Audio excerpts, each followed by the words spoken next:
કે જ્યાં લાઠી પંથકમાં ધોધમાર વરસાદ પડ્યો છે। લાઠીના છભાડિયા ગામની સ્થાનિક નદીમાં ઘોડાપૂર આવ્યું છે। ગામના પુલ પરથી વરસાદી પાણી ફરી વળ્યા હોય એ દ્રશ્યો સામે આવ્યા છે। કેટલાક લોકો પાણી નજીક જઈને વિડીયો ઉતારતા પણ નજરે પડ્યા। આ પ્રકારની વિડીયોની ઘેરછા મોંઘી પડી શકે છે, કારણ કે અહીં દુર્ઘટના પણ સર્જાઈ શકે।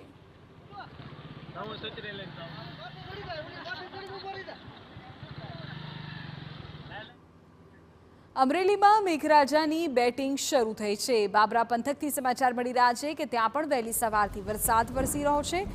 શહેરની બજારમાં પાણી વહેતા થયા છે।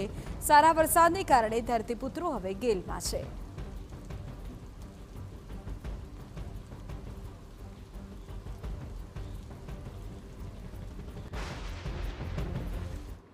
સમાચાર કચ્છથી